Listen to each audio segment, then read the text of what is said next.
Então, Atos capítulo 7, lembra que Estevão está sendo acusado de blasfêmia contra Moisés e contra o templo.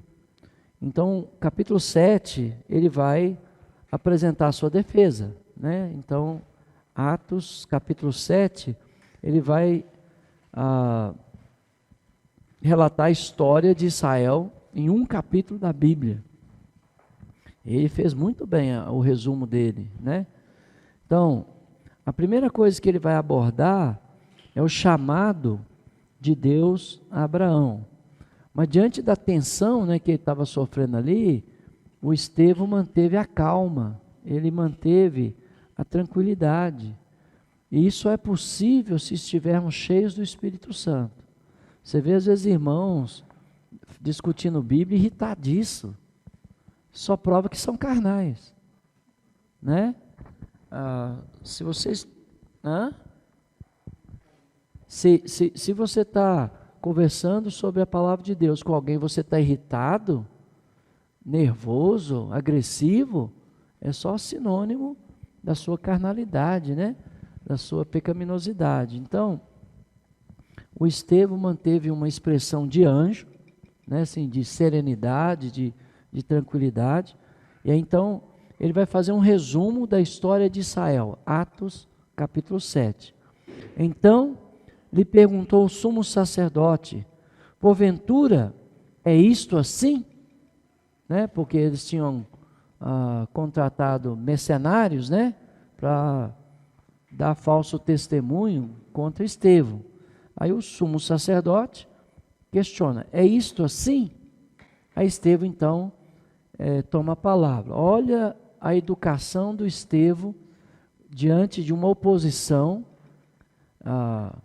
de uma mentira, ou de várias mentiras, e de uma oposição religiosa. E esse é o espírito que nós devemos ter diante das oposições religiosas. Mas a pessoa vai para o ataque, né? Vai para a agressividade, fala de forma estúpida, grossa, isso não traz proveito, só afasta a pessoa de você, e os que estão ouvindo não quer saber de nada, né? Então, olha como Estevão reage às calúnias, às blasfêmias e o questionamento do sumo sacerdote. Então Estevão respondeu: varões e irmãos.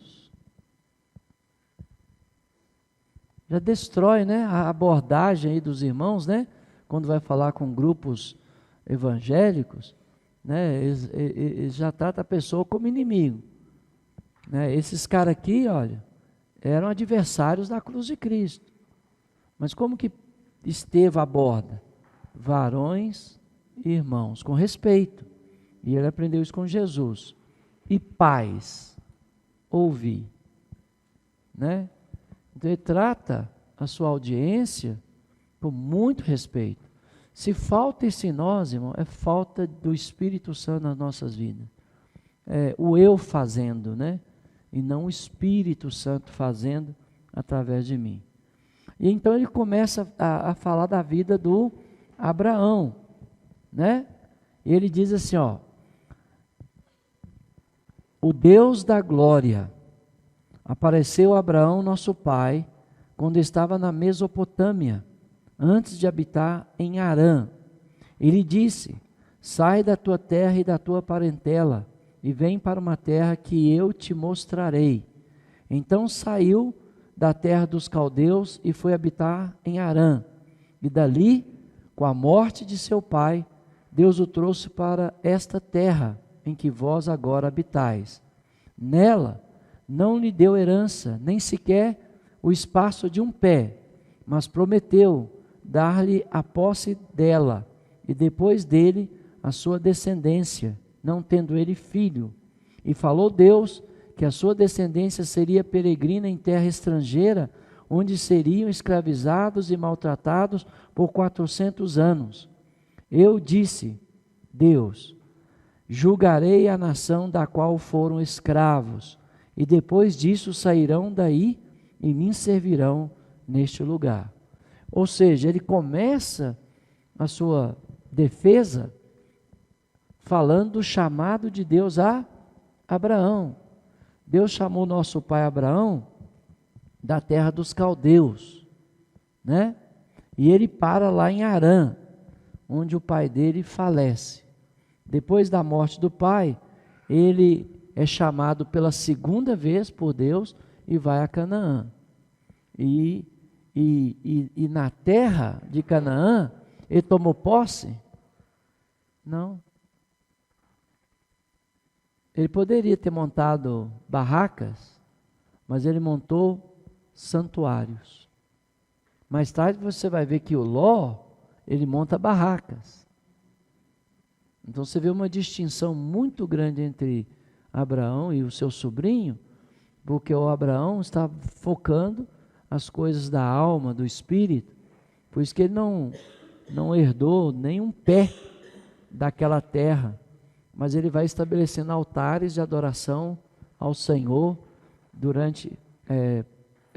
por toda a terra. Deus também falou que o seu povo seria escravizado por quantos anos? 400 anos. Foi um sonho, né, que Abraão teve, foi um sonho perturbador, ao saber que os seus descendentes seriam escravizados, mas Deus também falou que julgaria a nação que escravizou o seu povo, e depois disse que daria a terra aos seus descendentes. Então, qual é o valor, né, do Velho Testamento, né, para nós nos dias de hoje? A princípio, só a base desse texto, nós podemos dizer que Deus espera que nós sejamos fiéis ao nosso chamado. Abraão foi fiel ao chamado dele? Foi. Por isso que naquela reunião com o Colheita Brasil, nós falamos, desde que o irmão é fiel à missão, independente de resultado, nós estamos com ele, por toda a vida. Por quê? Porque ele é fiel à missão. De onde nós tiramos isso? Abraão.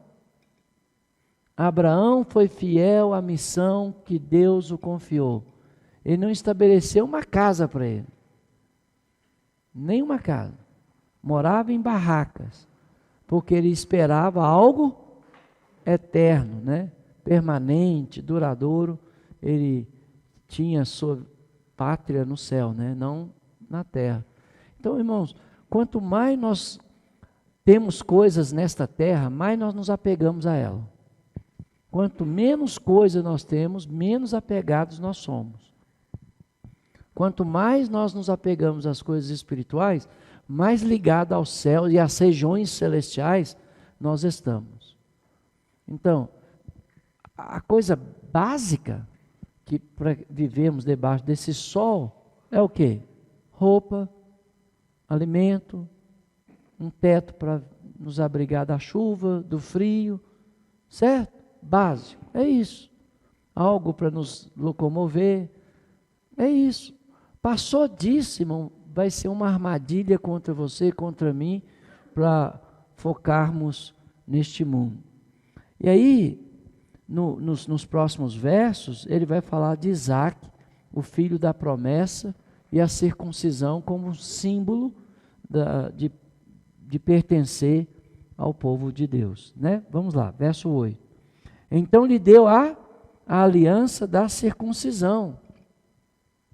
Assim nasceu Isaac, e Abraão o circuncidou ao 8º dia. De Isaac procedeu Jacó, e deste os 12 patriarcas. Quantas horas nós poderíamos ficar falando de Isaac, Jacó, os 12 patriarcas? E nós vamos falar sobre cada um deles brevemente, para você ter uma visão deles, mas não agora. Então, outro princípio, né?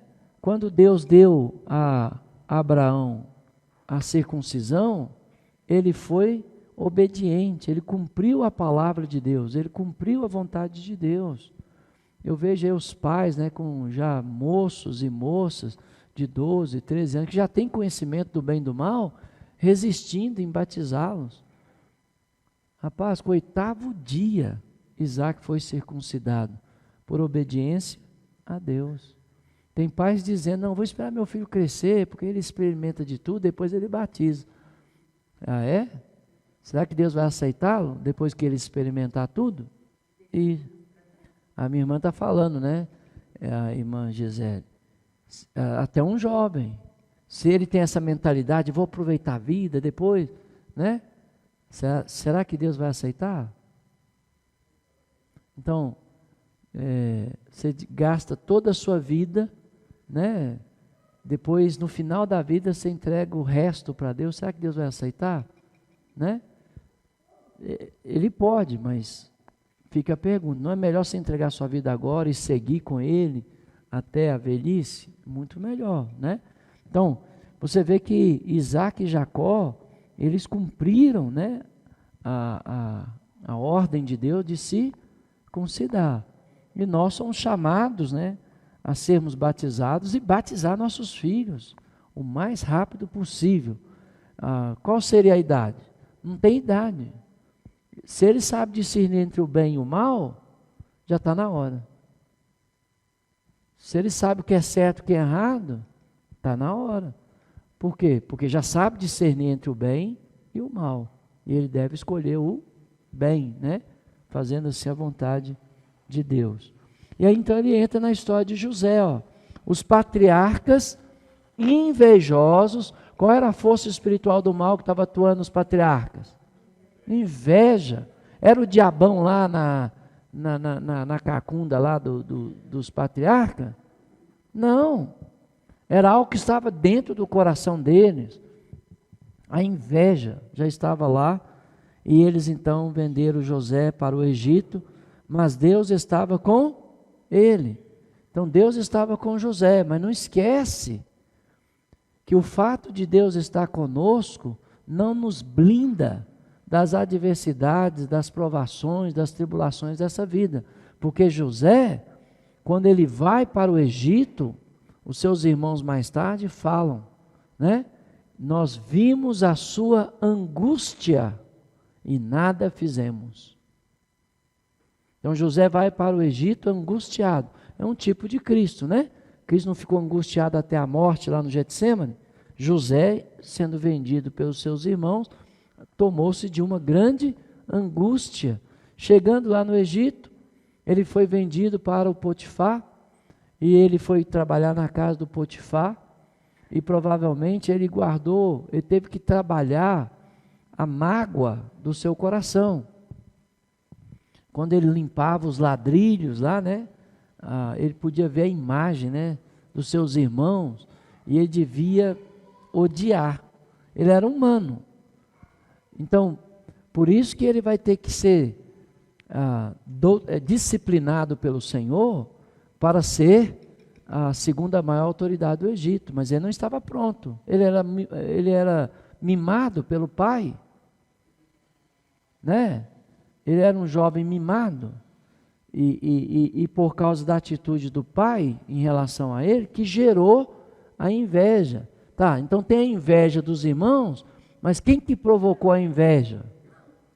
O tratamento desigual, né, que os irmãos sofreram em relação a José. Ou seja, você quer causar, tem pais que estão criando filhos para um odiar o outro. Porque dá algo de qualidade para um e dá algo sem qualidade para outro.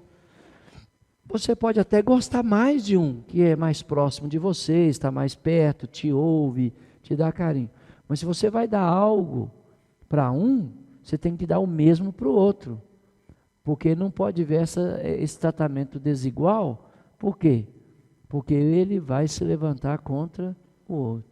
Então você pode ver, a inveja foi gerada por causa da atitude desigual do... É isso que nós temos que aprender a fazer quando estamos aconselhando. Você só está vendo as folhas. Mas o que está por trás das folhas? A inveja dos irmãos, mas o tratamento diferenciado do pai. E quando você vai rastreando, você chega no berço.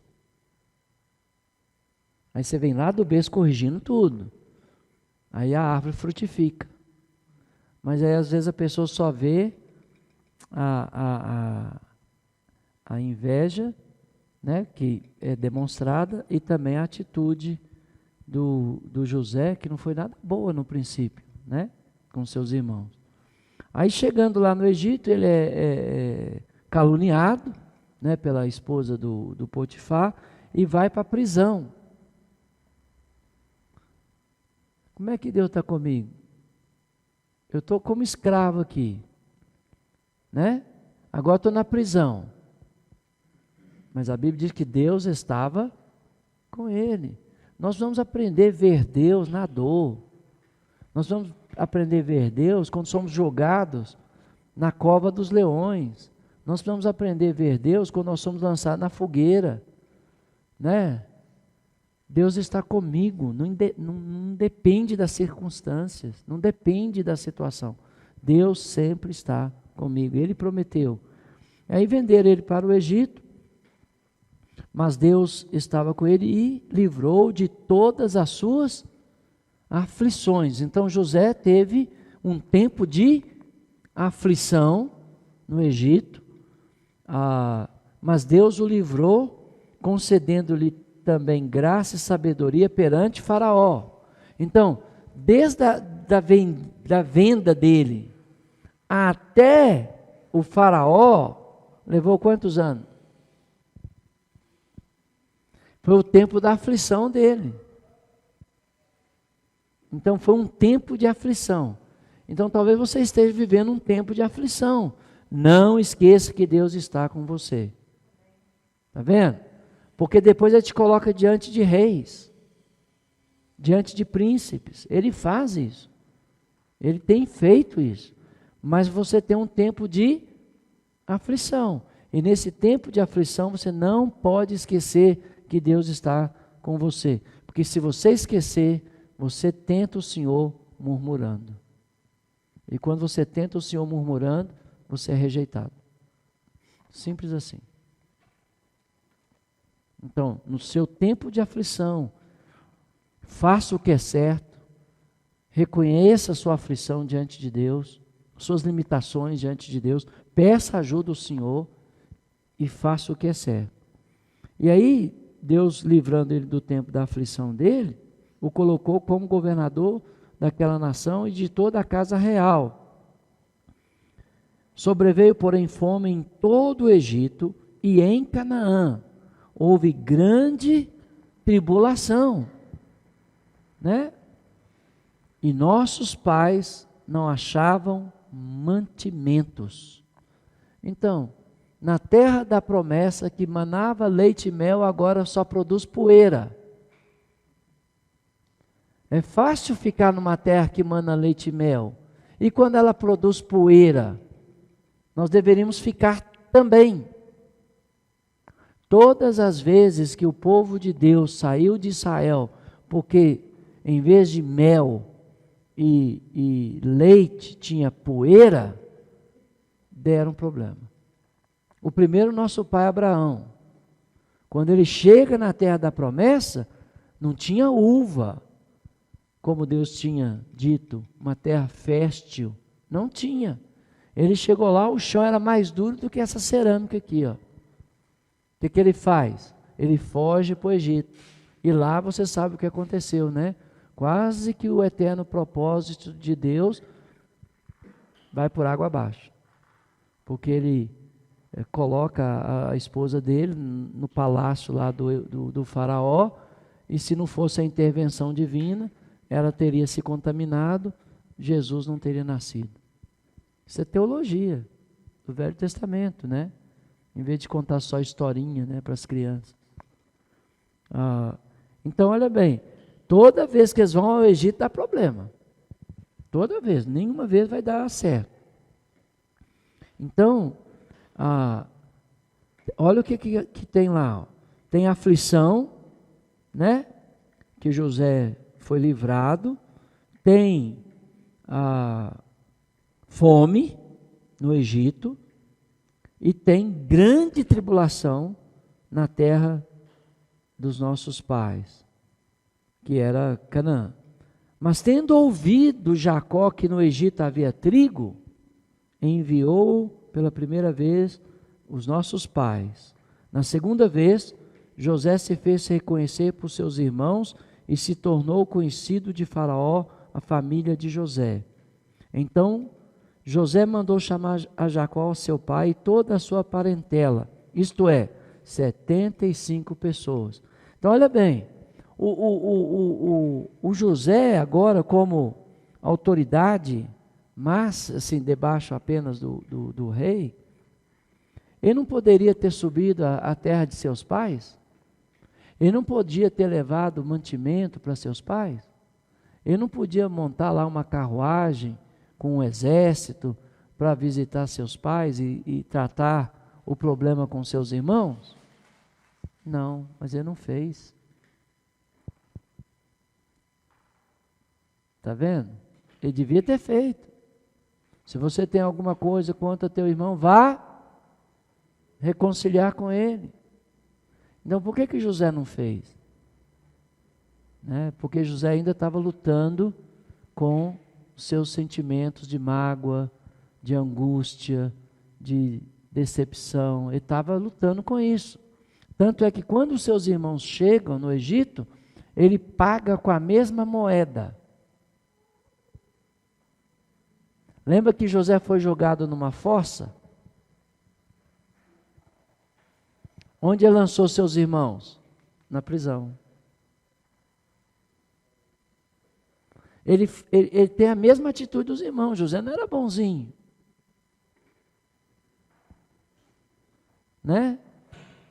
Ele tem a mesma atitude. Ele coloca seus irmãos em grande aflição quando ele fala que ia ficar com um deles. Os outros podiam voltar, mas um deles iam permanecer. Aí ele coloca lá o dinheiro lá nas mulas, que estava carregando o suprimento, o cálice, do faraó, e aí traz todo mundo de volta. E os irmãos dele começam a falar o quê? Foi assim que o nosso irmão José sentiu.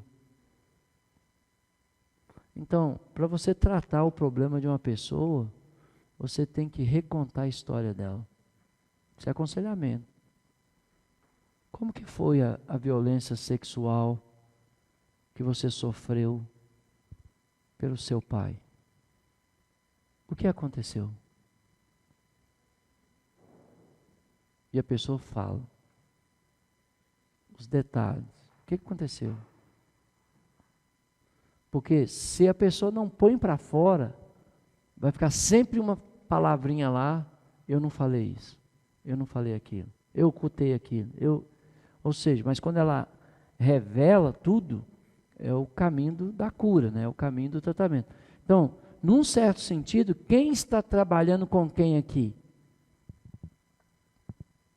José está trabalhando para ajudar seus irmãos, ou é Deus que está trabalhando para ajudar José e seus irmãos? É Deus que faz, porque José também tinha problema.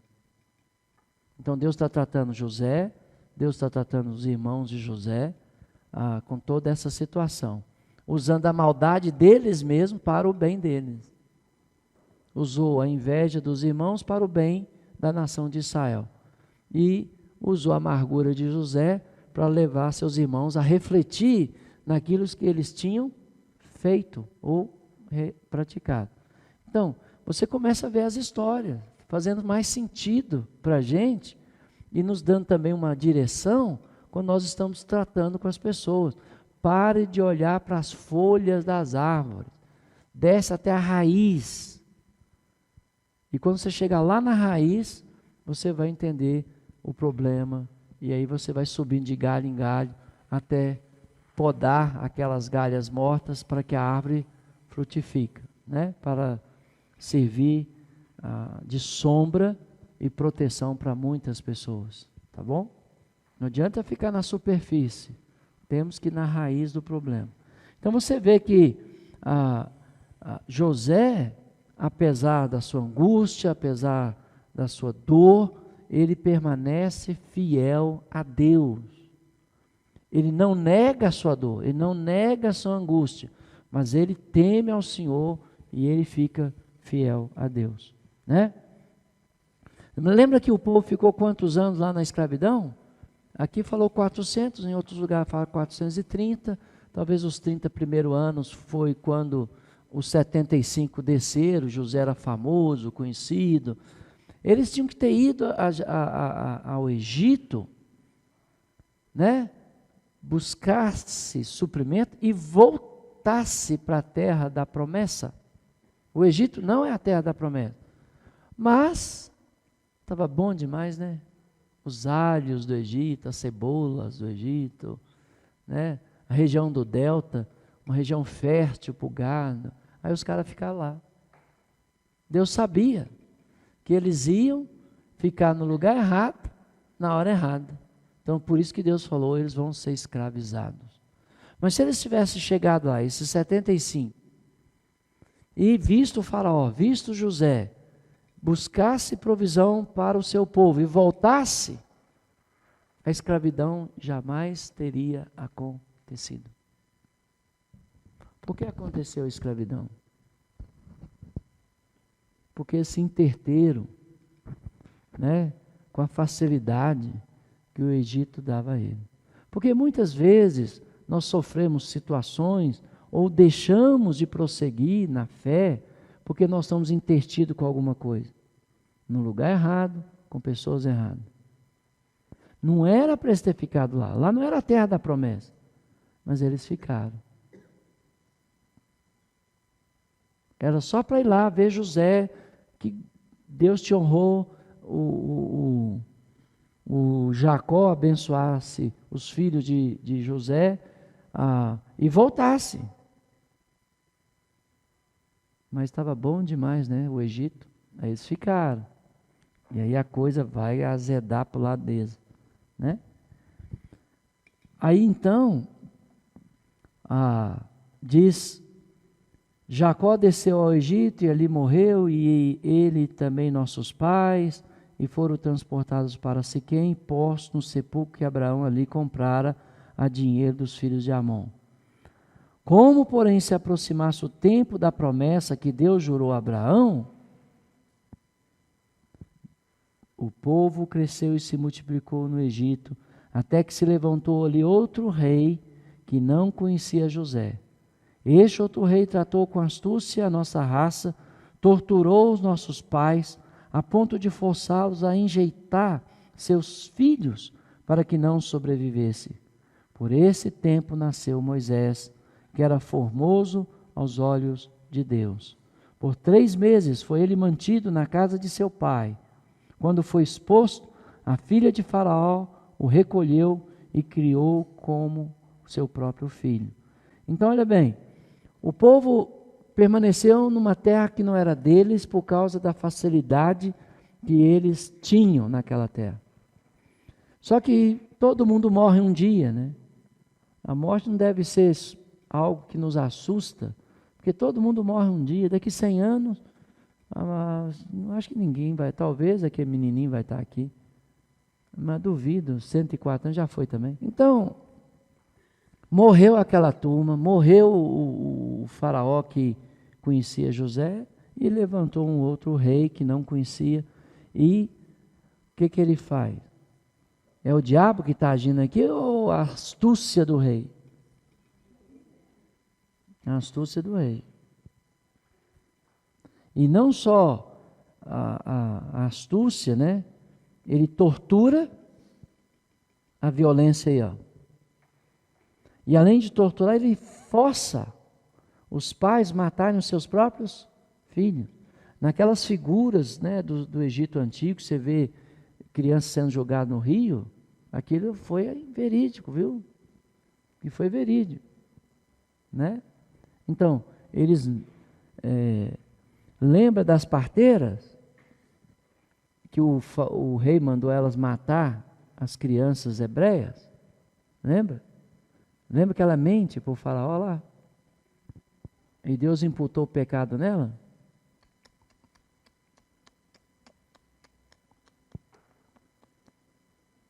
a vida sempre foi mais importante do que as instituições diante dos olhos do Senhor. Lembra o que as parteiras falaram com o rei? O rei falou: eu mandei matar as crianças. Ele falou: não, as parteiras hebreias é mais forte do que as egípcias, devia ser mesmo, né? Por causa do tratamento duro que elas receberam. Mas não era uma história. As parteiras faziam os partos. E quando nós chegávamos, os filhos já estavam vivos, não tinha como matar. Elas mentem. E elas são justificadas e abençoadas por Deus. Então vamos mentir? Não. Elas mentiram a favor delas ou elas mentiram a favor da vida? Então, Deus justificou. Você está com bronca aí? Questiona com Deus, meu amigo. Você acha que Deus está preso na sua doutrina? Não está mesmo, né? Então Deus justificou aquelas mulheres, né? Eu sei que muitos cristãos com o nazismo, né, protegeram judeus e mentiram, salvando a vida dos judeus diante dos soldados alemães. Foram justificados. O Davi não comeu um pão que não podia? Foi justificado. O sacerdote não quebra o sábado e não é justificado? Então, Deus quer misericórdia, irmãos, e não sacrifício. Quantas vezes Jesus olhava para as pessoas e falava: vá para casa, aprenda o que eu quero, misericórdia e não sacrifício. Então, eu jamais vou mentir para me proteger. Jamais. Mas se eu tiver que mentir para proteger a vida de um povo, eu vou fazer. Você pode ter certeza. Como os irmãos, né, na época do nazismo, salvaram muitos judeus, né, dizendo que não havia judeu na casa, quanto havia. E aí eles eram salvos. Então, o princípio é que a vida veio antes da lei. Então, quem é mais importante, a lei ou a vida? A vida. Então, eu vou pecar? Não, de jeito nenhum. Mas as parteiras mentiu. E foi o quê? Justificada e abençoada por Deus. Agora, você mentir para salvar sua pele é outra história. E não faça isso, né? Jesus, ele quebrou o sábado? Quebrou, irmão. Ele quebrou. Ele cuspiu no chão, fez barro ao oleiro. Trabalhou no sábado. Pegou o barro, colocou no olho ao Criador. Criou no sábado o olho lá daquele cego. Certo? Então ele trabalhou no sábado. E ele fala: meu pai trabalha até agora e eu também trabalho. O sábado foi dado por causa de vocês, né? E não vocês por causa do sábado. É lícito fazer o bem no sábado.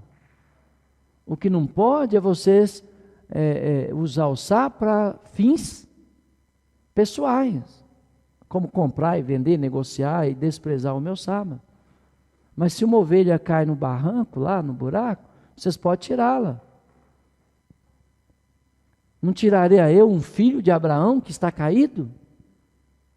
Então, o que é mais importante? O problema, irmão, é que nós institucionalizamos tudo. E as instituições ganhou mais força do que as pessoas, né? A instituição igreja ganhou mais valor do que a igreja. Aí nós preservamos os dogmas, mesmo que isso está ferindo e machucando pessoas. Nós preservamos, coisa que nós procuramos não preservar. O ser humano sempre foi, aos olhos de Deus, mais importante. A lei veio quando, hein? Aí ele vai falar aqui. Nem lei tinha. A lei só vai vir depois. Então, esse é um princípio, irmãos. Não é para a gente ser leviano e abusar da graça de Deus. Mas às vezes nós vamos quebrar algumas leis, não em nosso benefício, nunca em nosso benefício, mas em benefício ao próximo. E ao conhecer Deus, que Ele justificou várias pessoas que fizeram isso, nós acreditamos que Ele também vai nos justificar pela fé. Nosso Deus não é engessado, como algumas pessoas acham que é, né? Então, olha bem, e aí o Moisés nasceu, e o Moisés é tomado como a filha do faraó, mas antes eles iam ficar um tempo grande lá, não ia? 400 anos, né? Na verdade 430 anos. O que isso te mostra, irmão? Tenha paciência. Talvez você vai orar para uma situação, uma vida. E quando você estiver velhinho, encurvado, aí Deus vai, agora vai ser a hora. Toma. E aí? Quanto tempo o povo de Deus orou para ser liberto? Enquanto ele estava lá usufruindo os benefícios, né, do Egito, eles glorificaram a Deus, está certo. Na alegria, louve o Senhor. E na angústia, o que eles fizeram? Oraram. Quanto tempo? 400 anos, né? Talvez os 30 primeiros anos foi o tempo de José, com a sua família. E aí a turma quer fazer uma oração de manhã e quer já a resposta meio-dia. Aí não chega. Aí às 6 da tarde ele pega o problema de novo. Já que o senhor não vai resolver, deixa que eu resolva esse negócio aqui. Aí ele passa um dia, 2, 3, não consegue resolver. Aí ele fala com Deus de novo. Aí meio-dia pega de novo. E aí fica anos assim, em vez de falar, Senhor, minha vida está nas tuas mãos. Eu vou viver um dia de cada vez. Ponto. Hoje é quarta-feira, não é quinta-feira, não é terça, é quarta. O que eu não consigo mudar o meu ontem, nem dizer o que vai acontecer amanhã, porque depende de muitas coisas. Me depende de eu estar aqui, né? E eu posso não estar. Depende das pessoas, depende do tempo, depende do trânsito. Tem coisas que eu não tenho controle nenhum, né? A cidade já está toda abarrotada aí, de tudo engarrafada aí, né? Por causa do feriado de amanhã. Então, depende de muitos fatores que eu não tenho controle nenhum. Então, Jesus falou, basta o mal de cada dia. É assim que os cristãos devem viver, um dia de cada vez, né? Não quer dizer que ele não possa fazer planos, né? De casar em setembro, claro, pode, não tem problema. Mas setembro pode não chegar, né? Mas hoje eu vou aproveitar, hoje eu, né, vou sair com a minha noiva, vou tomar um sorvete com ela, vou bater um papo, né, vou conversar sobre fazer um curso de noivo, vou conversar sobre fazer um check-up médico antes dos nossos, né? Já vou adiantando o processo aí, mas setembro pode não chegar, ué. Não é. Aí Moisés, né, falando da questão da paciência que a Gisele observou, olha, 400 anos, irmão, é muito tempo. Aí você está vivendo aí 20 anos de casamento, está tendo dificuldade, acha que é muito tempo. 2 horas, irmão, de sofrimento. 20 anos para 400? 2 horas. Faz uma regra proporcional aí para você ver. Né? E aí Moisés, ele foi educado em todo, verso 22, Moisés foi educado em toda a ciência dos egípcios e era poderoso em palavras e, não esquece disso não, ele era poderoso em palavras e, como é que ele fala com Deus que não sabe falar? Eu sou pesado de boca, não sei falar. Desculpa, né, que ele deu para não ir libertar os seus irmãos. Né? E ele insiste nisso com o Senhor. Aí Deus empurra ele lá do Sinai, né? Se você for lá, você vai ver os rastros dos pés de Moisés.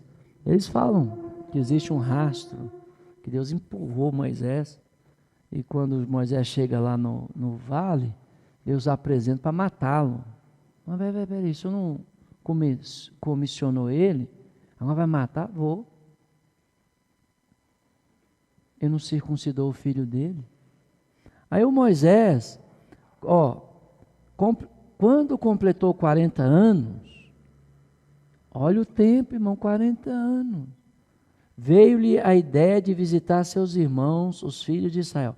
Como que ele sabia que Israel era seus irmãos? Quem que educou Moisés na infância?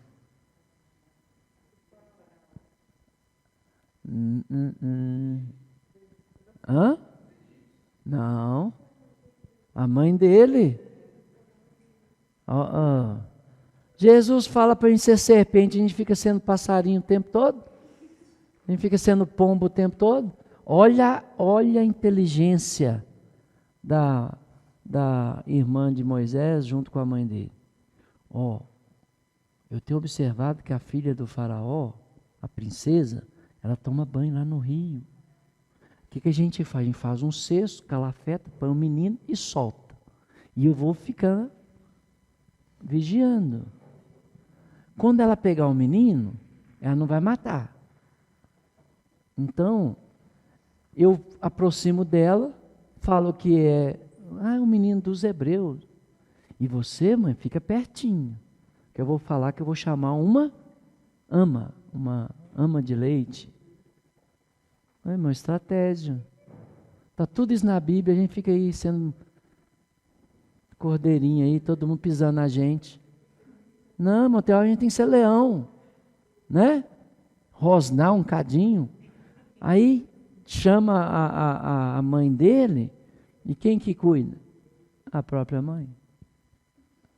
E quem ensinou que ele era israelita, descendente de Abraão? E a mãe dele, não foi a rainha, ela não sabia nada do povo hebreu.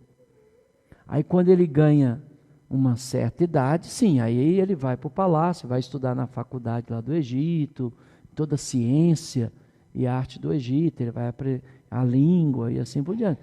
Mas naqueles primeiros anos, por isso que a gente fala, né? O caráter da criança é formado, o caráter do ser humano é formado nos primeiros anos. Moisés aprendeu com a sua própria mãe. E depois treinado aí nas escolas do Egito. E aí quando ele foi lá visitar seus irmãos, ele tinha 40 anos. Vendo o homem tratado injustamente, tomou-lhe em defesa, vingou o oprimido. Esse oprimido era oprimido do diabo ou era oprimido dos hebreus, dos egípcios? Egípcio, né? Matando o egípcio. E Moisés matou, irmão.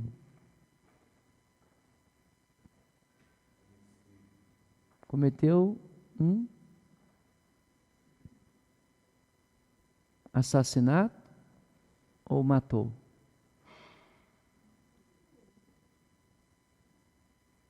Matar é diferente de assassinar. Se você chegar em casa, sua esposa está sendo violentada por um homem, você vai cruzar os braços?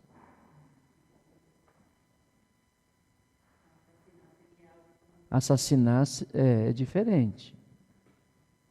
Assassinar, né? Alguém chegasse aqui agora e tirasse a nossa vida, né? Assassinato. Matar, não é pecado. Deus matou gente ou não? Deus mandou o povo dele matar gente ou não? Então tem diferença. De matar e assassinar tem muita diferença. Então Moisés, ele como juiz, Deus o constituiu juiz, né, sobre o povo, ele puniu com a morte, né, aquele opressor.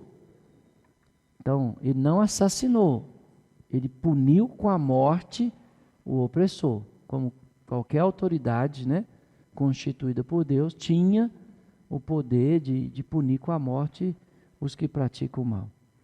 Ora, Moisés cuidava que seus irmãos, Tanto é que não é assassinato, ó, ele cuidava, ele pensa que seus irmãos entenderiam que Deus os queria salvar por intermédio dele. Eles, porém, não compreenderam.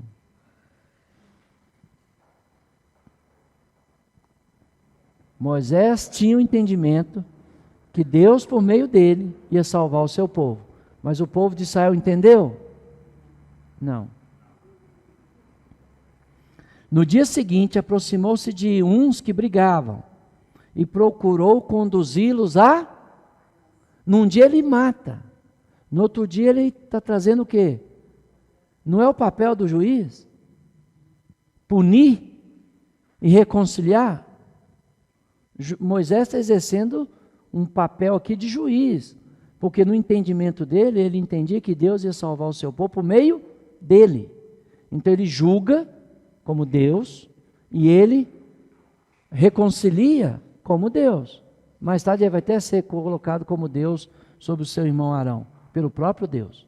Então olha bem, ele está tentando conduzir a paz, dizendo: homens, vós sois irmãos, por que vos ofendeis uns aos outros? Irmão, é uma frase que você deve guardar.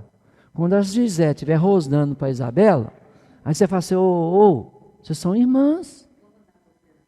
Por que vocês estão rosnando uma com a outra aí? Né? Não é bom que irmãos briguem. Porque toda vez que irmãos brigam, todos morrem.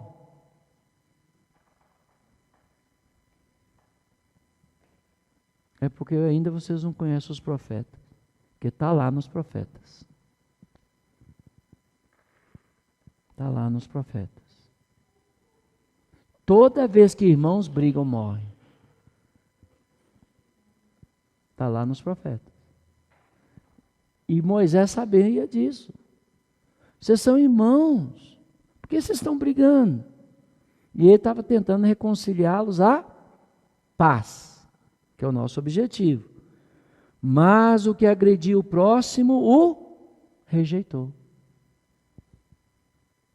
Às vezes você vai trazer a paz, as pessoas vão te rejeitar, irmão. Fazer o quê?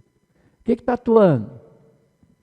A violência, a rejeição, alguém constituído por Deus, né, para nos abençoar, dizendo: quem te constituiu autoridade e juiz sobre nós? Acaso queres matar-me, como fizeste ontem ao egípcio? Moisés queria matá-lo. Ele torceu tudo. Quando Moisés matou o egípcio, foi em defesa dos seus irmãos oprimidos. E agora ele está reconciliando a paz. E ele vai, fala: você quer me matar? Claro que não, irmão. Eu quero o seu bem. Mas ouvindo isto, estas palavras, Moisés fugiu. Vai dar ruim, não vai? Não era para fugir, mas ele fugiu. E tornou-se peregrino na terra de Midian, onde lhe nasceram 2 filhos. Ou seja, ele teme ser morto pelo faraó, né? E ele foge. É isso que acontece quando nós somos desafiados, quando nós somos confrontados. Nós temos a tendência de nos esconder, em vez de encarar o problema, né? Mas sempre Deus, lembra que Deus está mexendo as pedras do tabuleiro, que há uma guerra entre Satanás e Deus ali, e tem hora que parece que Satanás vai vencer e Deus dá um checkmate, né? Quando Satanás fala: cheque, agora eu peguei. Aquele que ia libertar a nação da qual descende o Cristo, está fugindo. Aí Deus vai falar: checkmate. Eu vou pôr ele para sofrer 40 anos, para ele aprender a confiar em mim. Moisés vai ficar 40 anos no deserto. E às vezes, irmão, nós vamos exatamente ficar onde nossos pés nos levaram. E Deus nos deixa lá. Fica aí um tempo aí para vocês aprenderem algumas coisas. Né? Decorrido 40 anos, ó. Então, quantos anos Moisés tem agora? 80. 80 anos. Apareceu-lhe no deserto, no Monte Sinai, um anjo, por entre as chamas de uma sarça que ardia. Mas lembra que quando ele chega na terra de Midian, tinha um sacerdote de Deus lá?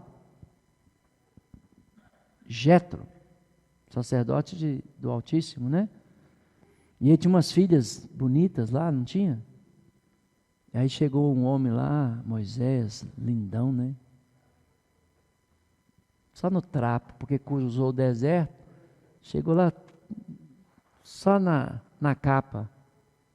Mas ele levanta em defesa das mulheres. Então você já começa a perceber uma coisa na personalidade de Moisés. Ele está sempre levantando em defesa do oprimido. Começou lá no Egito, né? Ele levantou a favor dos seus irmãos, matou um egípcio, levantou em favor do irmão que está sendo oprimido pelo outro irmão, né? Foi rejeitado, ele foge por causa da rejeição. Uma coisa boa também que a gente pode aplicar é que se você está sendo rejeitado no ambiente, por que você vai ficar lá? Quem disse que você tem que ficar? Jesus mesmo disse mais tarde, se você for rejeitado numa casa, vai para outra. Mas quando você é aceito numa casa, fique nela. Está vendo? Então, se você está num ambiente onde você é rejeitado, onde você é marginalizado, onde você é colocado num cantinho desprezado, ô irmão, vai para um lugar onde você vai ser útil, que vai ser usado por Deus, porque quem disse que você tem que ficar aí? O Moisés não saiu lá do Egito, e quando chega lá na terra de Midian, ele não se torna útil, primeiro em defesa daquelas mulheres, daquelas jovens, depois ele começa a pastorear o rebanho de Jetro, ele começa a trabalhar a favor de Jetro, ele casa, né, com a Zípora, e tem 2 filhos com ela, está lá no deserto, cuidando das coisas. Eu vou ficar num lugar que eu sou desvalorizado, rejeitado, maltratado, para quê? O mundo é tão grande, né? Há espaço, né, nesse mundo para todos nós. Eu não tenho que ficar num lugar onde eu sou rejeitado ou marginalizado. Lembra do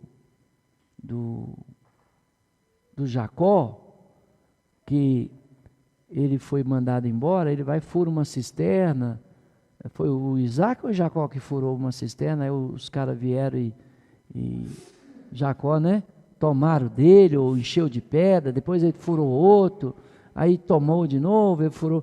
Quando ele teve paz, não, aqui é o lugar que Deus quer que eu fique. E ele ficou, mas ele teve que furar várias cisternas até achar o lugar onde Deus o queria. E quando ele achou, ele ficou lá. Né? A gente às vezes fica em ambientes de rejeição, de dor, de sofrimento, é só porque a gente quer, Deus não quer isso para a gente não. Aí com 80 anos ele encontra com o Senhor no Monte Sinai, numa sarça que ardia, né, mas não consumia a sarça, né? Moisés, porém, diante daquela visão, ficou maravilhado. Está vendo? Ele não ficou com medo. Por que ele não ficou com medo? Normalmente você vê as pessoas diante de uma manifestação da glória de Deus, as pessoas morrem de medo. Por que Moisés não fica com medo e fica maravilhado? Ele conhecia a história, irmão. A mãe dele instruiu ele. Falou de Abraão, falou de Isaac, falou de Jacó, falou dos seus ancestrais, contou a promessa. Ensinou para ele. Não tinha Bíblia naquela época não, viu? Era boca a boca.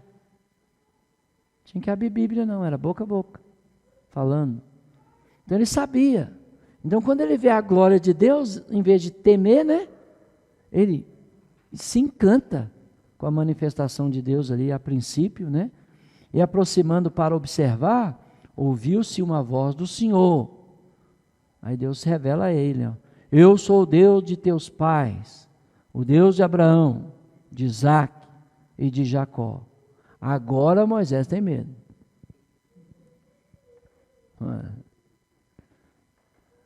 Mas ele vê o milagre primeiro e glorifica, né? Assim, ele vislumbra o milagre primeiro.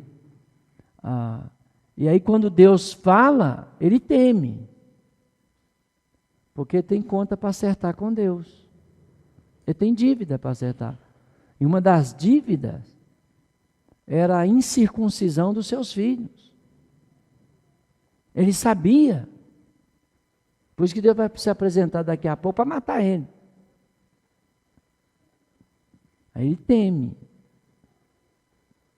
Então, irmãos, certifica, né, que você não deve nada a Deus, porque em Cristo os seus pecados foram perdoados. E quando você ganha consciência de um pecado, o que você faz? Você confessa.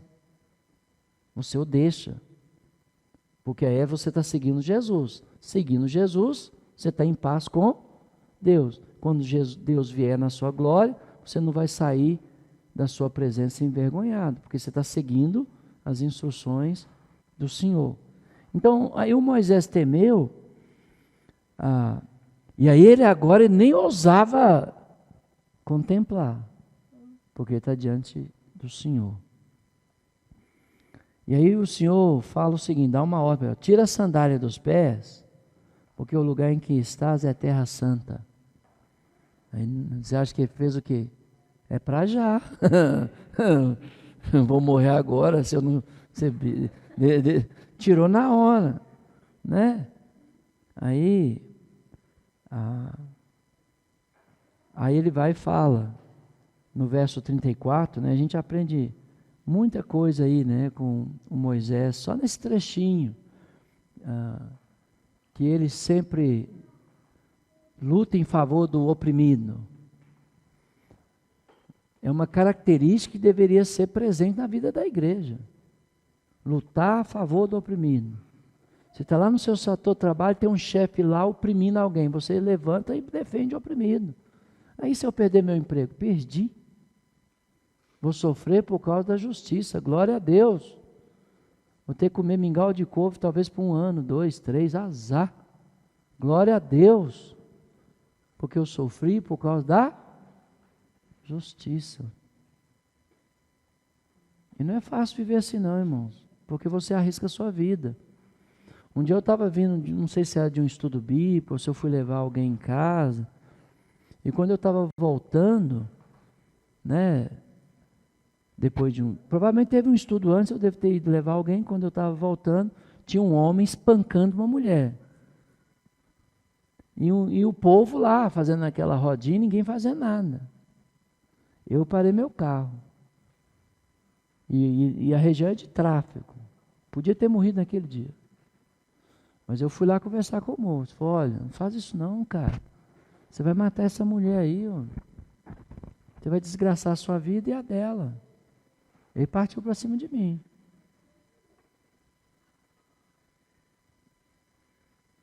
Mas Deus está lá no registro dele. Giovanni levantou a favor daquela mulher. Enquanto uma multidão estava lá ovacionando, né, a agressão, teve um que disse, não faça isso. Aí quando ele foi para o lado dos meus filhos, que era pequeno, eu falei, não, agora eu tenho que proteger minha família. Aí eu saí com a minha família e com meus filhos. Mas e se eu tivesse morrido naquela época? Tá bom.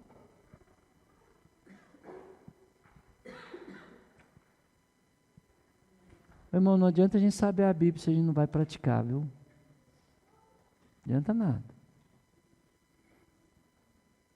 Não adianta nada. Moisés sempre levantou em defesa do oprimido, contra o opressor. E às vezes nós estamos vendo pessoas, até irmãos oprimindo outros irmãos, não fazemos nada. Né? Então, tem que tomar cuidado, né? Da gente... Era professor de tecnologia no Senai, na área industrial, dava lá várias disciplinas na área da mecânica, e um dia lá um gerente lá insultou os professores, tudo humilhou, Ah, meu amigo, eu levantei e detonei o cara. Exigi que ele pedisse desculpa aos professores. E aí ele levantou. Primeiro eu falei com ele pessoalmente, tá, irmão? Tem um processo. O auditório estava lotado de professores, o cara, um gerente, foi lá e humilhou todo mundo. Aí eu citei história, eu falei que no Japão, a única classe que não se curva diante do imperador são os professores, porque os professores são respeitados. Aí eu falei, nunca vi os professores de uma instituição ser tão maltratados como eu acabei de ver pelo doutor fulano de tal, apontei o dedo. Isso em público. Eu sou cristão em qualquer lugar, irmão. Ou a gente vai fazer diferença nesse mundo, ou a gente vai ficar só dentro de prédio de igreja, cantando bonitinho, bacaninha. E nem cantar bonito a gente canta, né? E aí, aí eu falei com ele primeiro, ele não deu muita bola. Aí eu falei, então eu vou te denunciar para a igreja. Essa aqui é a minha igreja hoje.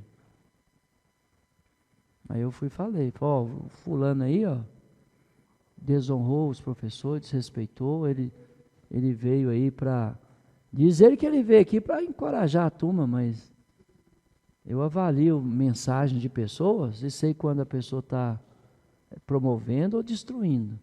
Ele deve desculpa a turma aí. Aí ele levantou, ele falou, eu não peço desculpa para ninguém. Eu ia levantar e ia dar outra nele, não estou nem aí. Aí ele falou, não, eu vou pedir perdão. Aí pediu perdão a turma toda. E lá tinha diretores, gerentes, pedagogos, e ninguém fez nada. Aí você é um cristão, você está vendo, não faz nada? É complicado, né? Para manter emprego, irmão, mantenha a justiça. Aí o Moisés, então, ele ouve de Deus algo interessante, vi com efeito o sofrimento do meu povo no Egito, ouvi o seu gemido e desci para libertá-lo. Vem agora e eu te enviarei ao Egito. Então, Deus viu, Deus ouviu, Deus decidiu e Deus enviou quem? Moisés. Deus tem visto o sofrimento das pessoas, Deus tem ouvido o gemido das pessoas e tem te enviado para libertá-las. Pelo Evangelho, pela vida e obra, ensinamento de Jesus Cristo, pela vida e obra e ensinamento dos apóstolos. E você deve ir. A este Moisés, a quem negaram reconhecer, dizendo, quem te constituiu autoridade e juiz, a este enviou Deus como chefe e libertador, com assistência do anjo que lhe apareceu na sarça. Então quem foi com ele? O mensageiro do Senhor. A gente fala anjo, mas a gente fala aqui o mensageiro do Senhor. Quem é o mensageiro do Senhor? Quem era a pedra que seguia no deserto? Cristo, né? O enviado de Deus. Quem é o enviado de Deus? Quem é o apóstolo de Deus? Cristo. Não tem para mais ninguém, é Cristo o enviado de Deus. E Cristo foi com Moisés ao Egito, e Moisés nem percebeu, né? Deu umas pauladas nele ainda. Ô Moisés. Fazendo o que? Prodígios e sinais na terra do Egito, assim como no Mar Vermelho e no deserto durante 40 anos. Tirando o período da criação, que é milagre, tá? Ninguém está negando o milagre da criação. Você vai ter na Bíblia 3 períodos históricos de milagre. O primeiro é esse, 40 anos de milagres que Deus fez através de Moisés, tá? 40 anos de milagre. Depois você vai ter 40 anos de milagre na época dos profetas. E depois você vai ter 40 anos de milagre na época de Cristo e da igreja. E depois os milagres cessam no sentido de provar o amor de Deus, a palavra de Deus cessa, né? Hoje nós temos visto Deus agir, né? De uma forma extraordinária, maravilhosa, mas não é para provar nada, né? Ele age por amor a nós. Ele não tem mais que provar que Jesus é o enviado dele. Ele já provou isso, né? Mas ele ouve a oração da igreja e atende às orações da igreja. Então, foi Moisés quem disse aos filhos de Israel: Deus vos visitará dentre vossos irmãos um profeta semelhante a... Então ele já apontou para quem aqui? O Cristo. Lembra quando uma embaixada lá do Sinédrio vem para João Batista e pergunta: tu és o profeta? Aqui, ó. Ele fala, não. Aí ele fala, tu és o Elias? Porque no final do Velho Testamento, Elias vinha primeiro, antes do Messias. Não. Tu és o Messias? Não. Então por que você batiza? Então? Se você não é o profeta, não é o Elias, não é o Messias. Aí ele vai e explica. Então, Deus já tinha feito a promessa a Adão, né? E Eva. O descendente da mulher ferirá a cabeça, né, de Satanás. E agora ele volta a falar do profeta semelhante. Não é igual, porque Jesus é superior a Moisés. E é esse aqui, este Moisés, quem esteve na congregação no deserto, falando do tabernáculo, com o anjo que lhe falava no Monte Sinai, o próprio Cristo, e com os nossos pais. Por isso que quando Jesus diz eu sou, lá em João, a turma queria apedrejá-lo, porque foi ele que apareceu a Moisés lá no Monte Sinai.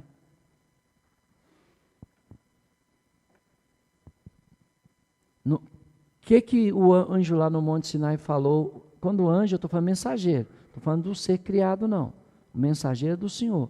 O que o mensageiro do Senhor falou a Moisés lá no Monte Sinai? Quando ele perguntou, qual é o teu nome? Ele falou, diga aos filhos de Israel, eu sou o que sou, que enviei a vós outros. Quando Jesus está na terra, o que Jesus fala? Eu sou o que sou. Turma, você está falando que você apareceu a Moisés, aí pegava a pedra para... Tu és o filho do carpinteiro, né? Assim, na visão dele, suas irmãs estão aqui, você está falando que é Deus? Aí queria matar Jesus. Eles não entenderam, né?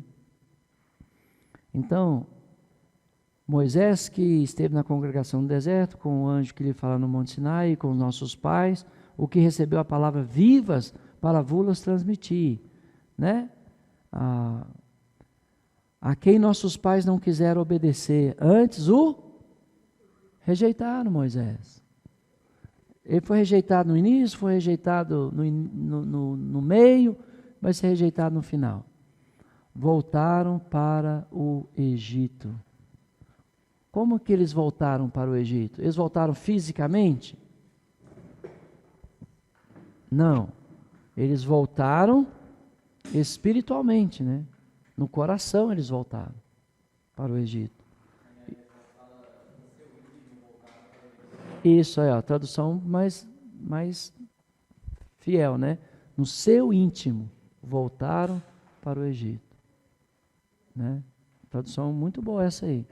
Então, dizendo a Arão, faz-nos deuses que vão adiante de nós, porque quanto a esse Moisés que nos tirou da terra do Egito, não sabemos o que lhe aconteceu. Moisés estava lá no Monte Sinai, 40 dias e 40 noites. Naqueles dias fizeram um bezerro e ofereceram um sacrifício ao ídolo, alegrando-se com as obras de suas mãos. Mas Deus se afastou e os entregou ao culto da milícia celestial, como está escrito no livro dos profetas, ó casa de Israel. Porventura me oferecesses vítimas e sacrifícios no deserto, pelo espaço de 40 anos. E acaso não levantaste o tabernáculo de Moloque, a estrela do deus Refã, figuras que fizeste para as adorar? Por isso vos detestarei para além da Babilônia. Olha bem,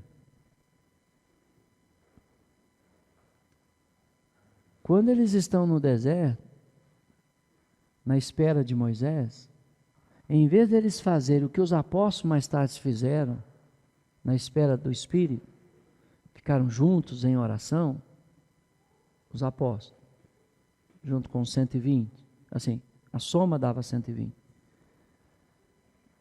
Eles aproximou do Arão, que era profeta de Moisés, e Moisés era Deus sobre Arão, segundo as Escrituras.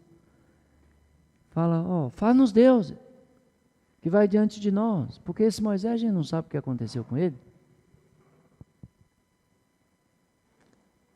E eles fazem um bezerro. O Arão, mais tarde vai dar uma desculpa desfarrapada para Moisés, né?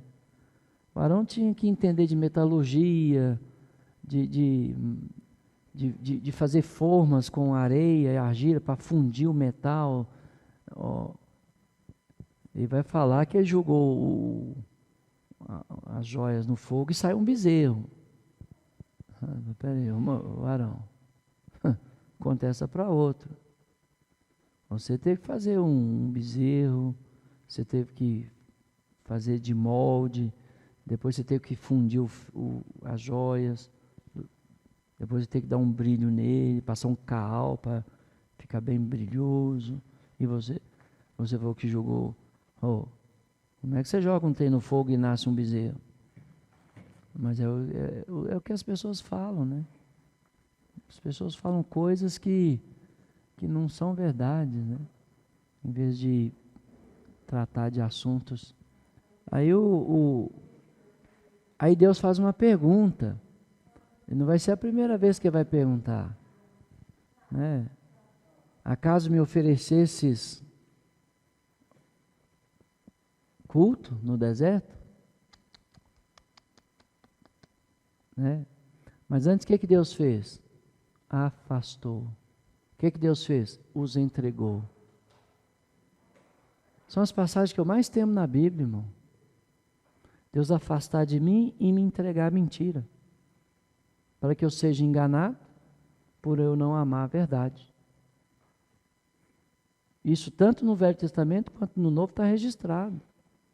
Tá bom, eu vim para libertar vocês. Jesus veio para nos libertar da opressão religiosa. Você quer viver na opressão religiosa? Beleza, fica aí. Fica aí. Depois a gente acerta. Pronto. São os textos da Bíblia que eu mais temo. Por isso que me faz investigar a Bíblia. Esses textos me fazem estudar a Bíblia. Por quê?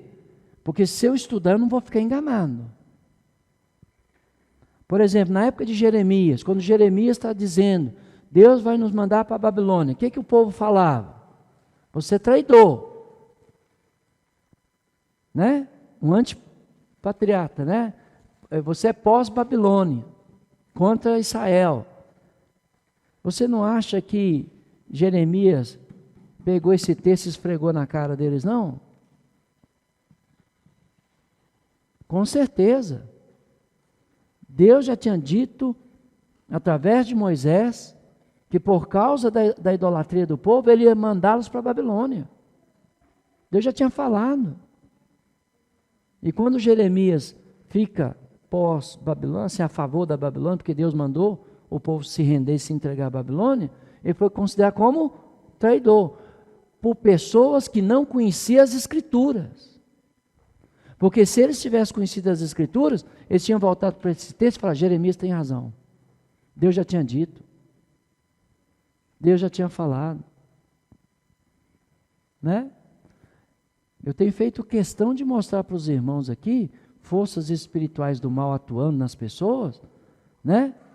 Para você não cair no erro de atribuir a Satanás um poder que ele não tem hoje. Ele foi exposto à vergonha pública na cruz, está lá em Colossenses, ao desprezo. Mas se você quer atribuir poder a Satanás, o problema é seu. No fim dos acertos de conta, Deus resolve isso aí. Você quer pôr as pessoas no medo? O problema é seu. Eu quero te livrar as pessoas do medo. Para mostrar quem é que está... Gente, quem está agindo aqui? A inveja, a violência, a opressão. Quem está atuando a favor do bem-estar da comunidade? Moisés. E olha que na ocasião ele nem tinha o Espírito do Senhor. Mas ele entendia que Deus ia usá-lo para libertar o povo. Agora ele tem o anjo do Senhor com ele, né? Enquanto ele foi para o Egito, com milagres, prodígios e maravilhas. E são esses homens que nós devemos buscar, irmãos, aí no meio da cidade. Ora, Senhor, me mostra homens, mulheres, que querem fazer o bem, que já fazem o bem, que já lutam a favor da justiça, da verdade. Me ajuda a achar essas pessoas, para que eu possa compartilhar as Escrituras com elas, para que elas possam influenciar outros. Porque o nosso tempo é curto, e nós ficamos perdendo tempo aí com pessoas que não querem nada com Deus. Nada. E você vai distrair por horas na casa dessas pessoas, enquanto pessoas que estão buscando, estão lá sem ter alguém. Então, Deus saiu e Deus os entregou. E por 40 anos eles acharam que estavam adorando a Deus e não estavam. Eles adorou Moloque, a estrela Refã. Alguns estudiosos falam que essas estrelas que eles falam que é a estrela de Davi, alguns estudiosos falam que é a estrela de Refã. Né? E não quer dizer que você não possa ter o símbolo de Israel hoje na sua casa, né? O ponto que eles adoravam. Né? É como alguém adorar o pão e o cálice, achar que vive uma vida de qualquer jeito, no domingo eu comi o pão, tomei o cálice, estou bem, não está nada. Mas você está adorando o pão, né? Em vez do Senhor, né? Então, olha, Deus já tinha falado por Moisés que o povo ia para a Babilônia e o povo não deu ouvido.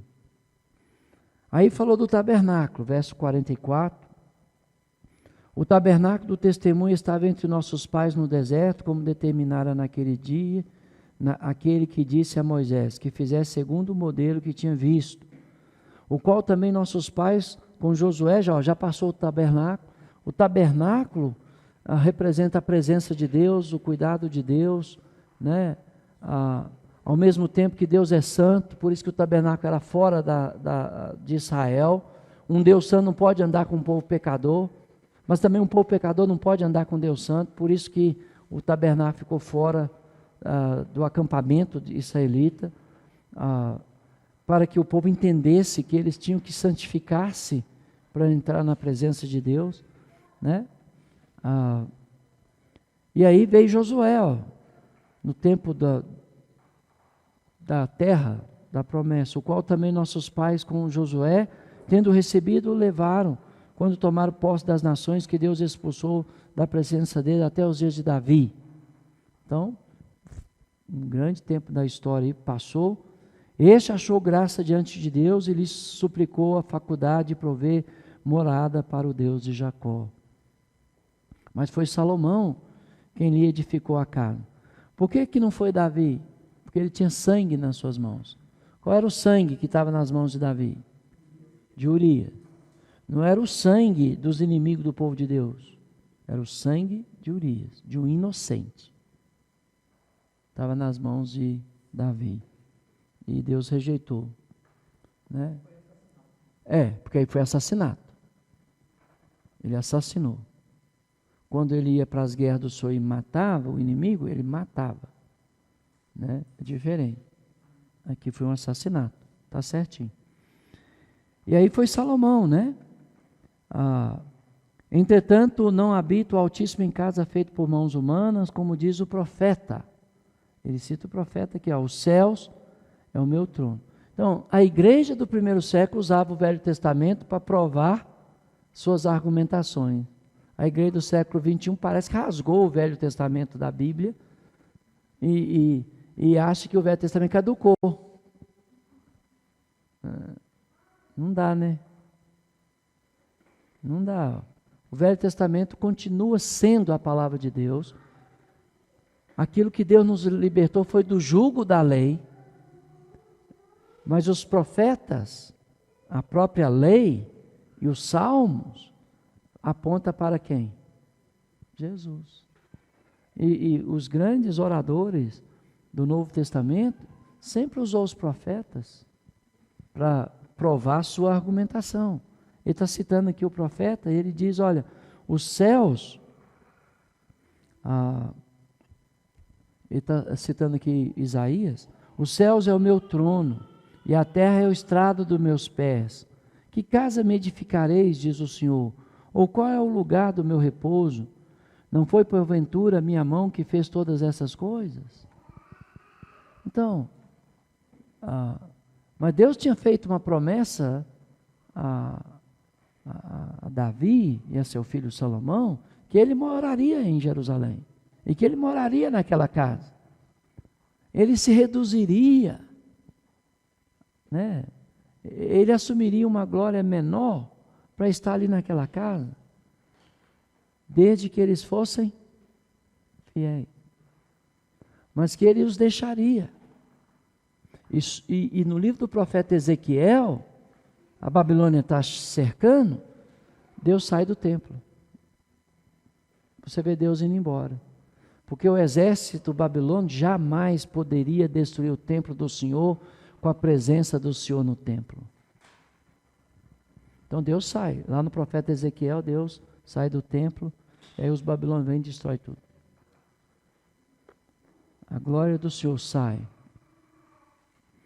E aí agora, olha, lembra o conteúdo das pregações dos apóstolos e dos homens de Deus? Eles lançam a mão das Escrituras para contar a história, ele lança a mão das Escrituras para falar de Deus, ele lança a mão das Escrituras para falar de Jesus, e depois ele confronta a audiência, no pecado da audiência. Então agora ele vai confrontar. Homens de dura cerviz, incircuncisos de coração e de ouvidos, vós sempre resisti ao Espírito Santo. Quem falava no Velho Testamento? O Espírito Santo. Vocês sempre resistem ao Espírito Santo. O Espírito Santo estava na criação, o Espírito Santo estava nos profetas, estava em Moisés, estava nos profetas. O tempo todo, atuando. Como Jesus, como o Pai. Assim como fizeram vossos pais. Os pais resistiram quem? O Espírito Santo. Hoje está sendo a mesma coisa. Quando você lê a palavra de Deus, sem sua interpretação, é a voz do Espírito falando. Quando você começa a interpretar, se você não seguir aqueles princípios de interpretação, para que seja a voz de Deus falando, é a sua voz. E a sua voz não causa transformação em ninguém. Mas se você segue aqueles princípios de interpretação, é a voz de Deus. E a voz de Deus causa transformação. Por que não há transformação? As pessoas batizam e ficam do mesmo jeito. E às vezes até pior do que antes. Porque é a voz do homem convencendo, não do Espírito. Porque quando o Espírito convence do pecado, da justiça e do juízo, a pessoa transforma. A pessoa muda, né? Então ele fala, olha, como o pai, os seus pais, vocês também resistem. Qual dos profetas vossos pais não perseguiram? Me dá um nome. Eles mataram os que anteriormente anunciavam a vinda do justo, do qual vós agora vos tornastes traidores e assassinos. O justo. É bem no singular. E vocês traiu e vocês assassinou. Mas lembra que ele começou falando da ação de Deus? usou os profetas, da história do povo, é isso que a gente precisa voltar a fazer. A gente precisa voltar a contar a história de Deus. Parar de contar a história dos homens, contar a história de Deus para o povo, mostrando, olha o que Deus fez, olha o que Ele falou, através dos profetas, através dos apóstolos, olha o que Ele disse. E aí as pessoas podem resistir ou podem submeter, né? Mas é mais fácil seguir os homens, porque os homens facilitam, né? Deus não, né? Deus exige obediência, irmãos. Paulo mais tarde vai falar, o que importa é guardarmos as ordenanças de Deus. Isso que importa. O que Deus ordenou? Faça. O que Deus ordenou? Obedeça. E eles mataram os que anteriormente anunciaram a vinda, né? Vós que recebeste a lei por ministério de anjos e não aguardar. Ouvindo eles isto, enfureciam-se no seu coração, rilharam os dentes contra ele. O que está atuando aí, irmão? É o capetão? É o capa vermelha? O que tem o bota preta? É o que tem o estridente que vai cutucar a turma lá no inferno? Lá no inferno ele está sobre a mesma sentença que os ímpios. Colocaram chifre no Satanás. Colocaram um rabo no Satanás. Colocaram um estridente no Satanás e o povo entende que Satanás vai cutucar o povo lá no inferno. Não, lá no inferno ele está sob a mesma sentença. Ele não vai ser príncipe do inferno. É condenado no inferno. Mas quem que está atuando aqui, meu irmão? A violência. Em vez do povo falar, é verdade. Nós perseguimos os profetas. Nós matamos. Nós somos pecadores. Tem compaixão de nós, Senhor. Estevão falaria o que com ele? Arrepende, sejam batizados. Pronto. Mas eles não dão ouvido. E aí, o Estevão, no verso 55, diz, mas Estevão cheio. Lembra que o Espírito Santo seria derramado sobre os apóstolos e sobre todos os que obedecessem ao Senhor, para que eles ficassem cheios do Espírito Santo. Com qual propósito? Lembra dos propósitos? Ser mártires, morrer com um sorriso no rosto, quebrar o preconceito. Só o Espírito Santo faz isso. Ser mártires até os confins da terra, levar o Evangelho até os confins da terra. Tinha propósito de receber o Espírito Santo, não é para dar show, fazer teatro. Quem dera essas pessoas que dizem que tem um Espírito, que foi batizado com o Espírito Santo, se elas morressem literalmente por Cristo lá no mundo árabe.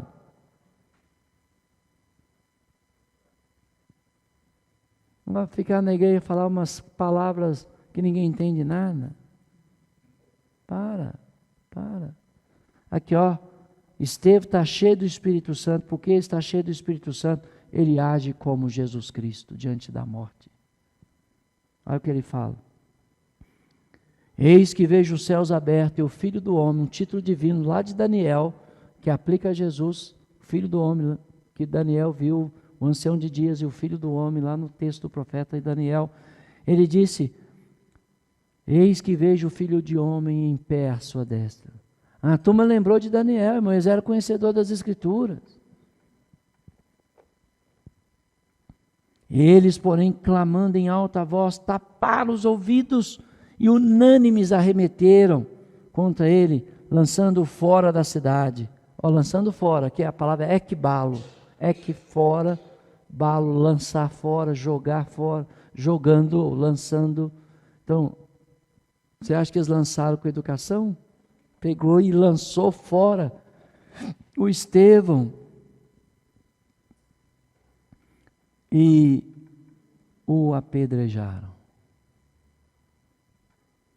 As testemunhas deixaram suas vestes aos pés de um jovem chamado Saulo. Quem carregava defunto? O jovem. Os jovens.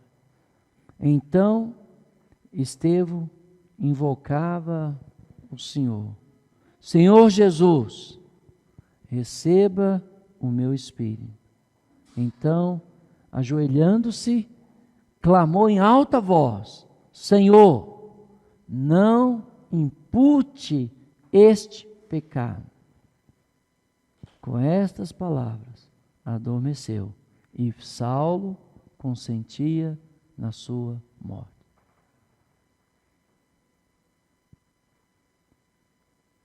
Um homem, uma mulher cheia do Espírito Santo, diante da morte, louva o Senhor.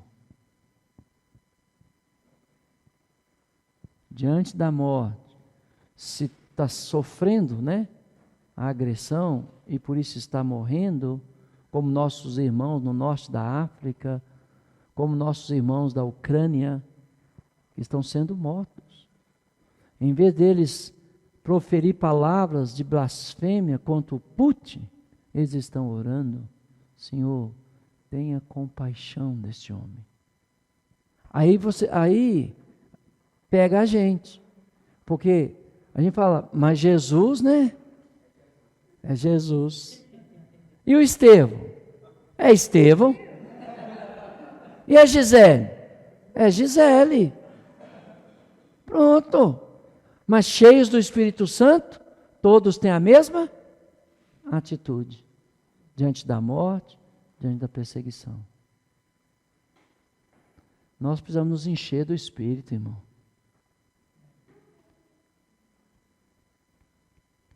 E às vezes nós enchemos de palavras, mas não do Espírito. E até usamos elas para ferir os outros, condenar, julgar, amaldiçoar. Enquanto um homem cheio do Espírito, ele pede a Deus, diz: Senhor, perdoa aquele homem. Não está na hora da gente começar a falar: Pai, perdoa aquele irmão, ele não sabe o que está falando. E me deu uma oportunidade para falar com ele. Perdoa aquela irmã, Senhor, ela não sabe o que está fazendo.